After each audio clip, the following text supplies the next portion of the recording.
한 남성이 배추를 소금물에 절입니다. 이어 풀죽에 고춧가루를 부어 양념을 만들고 절인 배추에 바릅니다.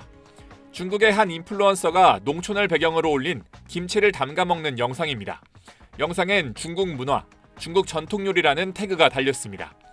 문제의 인플루언서는 최근 시골살이를 하며 김치를 손수 만드는 3부작 영상을 업로드했고 조회수는 모두 합쳐 3천만 회를 넘어섰습니다. 인스타그램 팔로워 37만 명을 거느린 그는 자신을 중국 시골 청년이라고 소개하고 있습니다. 서경덕 성신여대 교수는 자신의 SNS를 통해 많은 누리꾼들의 제보를 통해 알게 됐다며 이 같은 사실을 전했습니다. 서 교수는 농촌 생활을 이용해 김치를 홍보하는 이유는 오래전부터 중국 시골에서 만들어 먹었던 음식이라는 점을 대외적으로 강조하기 위한 것이라며 이런다고 세계인들이 속겠나 어리석은 꼼수에 불과할 뿐이라고 꼬집었습니다.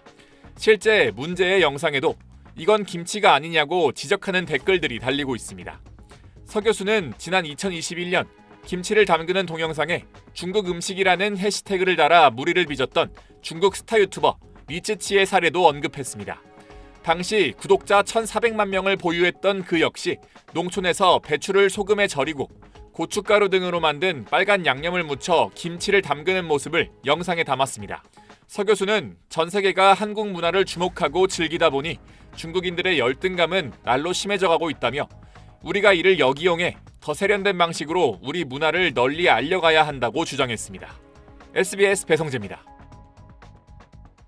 최근 온라인에선 중국 누리꾼들을 중심으로 남중국해와 인접한 필리핀의 섬 팔라완이 역사적으로 중국 땅이었다는 주장이 퍼지면서 논란이 일고 있습니다.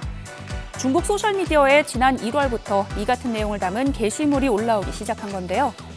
게시물은 1400년대 정화의 대원정을 이끈 중국 명나라 환관이자 탐험가인 정화의 이름을 따 팔라완이 정허다오로 명명된 중국 땅이었다고 설명하고 있습니다. 팔라완은 중국 영토에서 1500km 이상 떨어져 있으며 중국 정부도 팔라완에 대해 영유권을 주장하지 않고 있는데요. 심지어 중국이 그간 남중국해 영유권을 주장하며 제시해온 U자 형태의 9개 선 안쪽 영역에도 팔라완은 포함돼 있지 않습니다.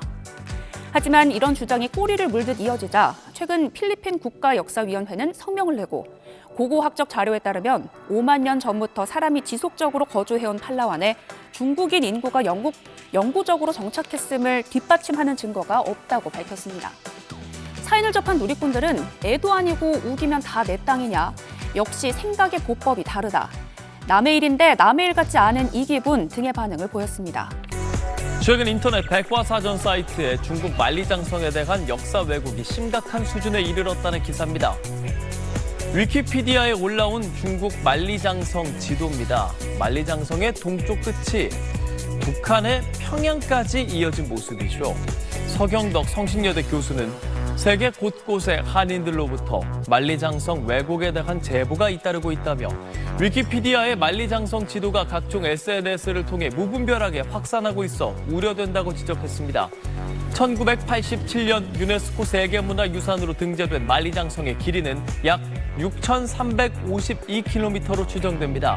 그러나 중국의 동북공정 이후 길이가 계속 확장돼서 2009년 8,851km, 그리고 2012년에는 고구려와 발해가 쌓은 성까지 포함해서 21,196km로 늘어났고요. 현재는 이렇게 북한 평양까지 이어진 걸로 왜곡되고 있습니다. 서경덕 교수는 왜곡된 정보를 수정해야 한다는 항의 메일을 보낼 예정이라고 밝혔습니다. 지금까지 실시간 이뉴스였습니다. 이번 소식, 안중근은 조선족? 중국 최대 포털 사이트에서 안중근 의사가 조선족이라고 표기된 사실이 확인돼 논란이 일고 있습니다.